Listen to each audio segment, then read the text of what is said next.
ನಮಸ್ಕಾರ, ಲೋಕಾಯುಕ್ತ ದಾಳಿ ಟಿವಿಗೆ ಸ್ವಾಗತ. ನಾನು ಗಾಯತ್.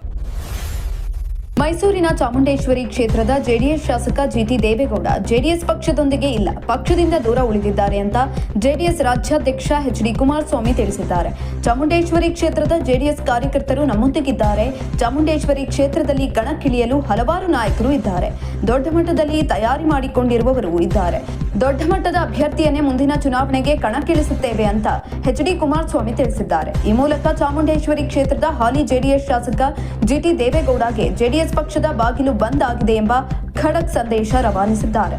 ಜೊತೆಗೆ ಜಿಟಿ ದೇವೇಗೌಡ ಹೆಸರನ್ನು ಕೂಡ ನಮ್ಮ ಎದುರು ಪ್ರಸ್ತಾಪ ಮಾಡಬೇಡಿ ಅಂತ ಮಾಧ್ಯಮ ಪ್ರತಿನಿಧಿಗಳಿಗೆ ಎಚ್.ಡಿ. ಕುಮಾರಸ್ವಾಮಿ ತಿಳಿಸಿದ್ದಾರೆ. ಸಿದ್ದರಾಮಯ್ಯ ಎದುರುಗಡೆ ಸಿದ್ದರಾಮಯ್ಯನವರನ್ನ ಈ ಹಿಂದೆ ಜಿಟಿ ದೇವೇಗೌಡ ಹೊಗಳಿದ್ರು. ಮೂಡ ಹಗರಣದಲ್ಲಿ ಸಿದ್ದರಾಮಯ್ಯ ರಾಜೀನಾಮೆ ಕೊಟ್ರೆ ಎಲ್ಲರೂ ರಾಜೀನಾಮೆ ನೀಡಬೇಕಾಗುತ್ತದೆ, ಎಲ್ಲರೂ ರಾಜೀನಾಮೆ ಕೊಡ್ತಾರಾ ಅಂತ ಜಿಟಿ ದೇವೇಗೌಡ ಪ್ರಶ್ನಿಸಿದ್ರು. ಇದು ಎಚ್.ಡಿ. ಕುಮಾರಸ್ವಾಮಿ ಅವರ ಅಸಮಾಧಾನಕ್ಕೆ ಕಾರಣವಾಗಿದೆ. ಆದರೆ ಜಿಟಿಡಿ ಅವರ ಪುತ್ರ ಜಿಡಿ ಹರೀಶ್ ಗೌಡ ಮಾತ್ರ ಜೆಡಿಎಸ್ ಪಕ್ಷ ಹಾಗೂ ಎಚ್.ಡಿ. ಕುಮಾರಸ್ವಾಮಿ ಅವರ ಜೊತೆಗೆ ಇದ್ದಾರೆ. ಇತ್ತೀಚೆಗೆ ಹರೀಶ್ ಗೌಡರ ಹುಟ್ಟುಹಬ್ಬದ ಫ್ಲೆಕ್ಸ್ ಮತ್ತು ಬ್ಯಾನರ್ಗಳಲ್ಲೂ ಜಿಟಿ ದೇವೇಗೌಡರ ಫೋಟೋ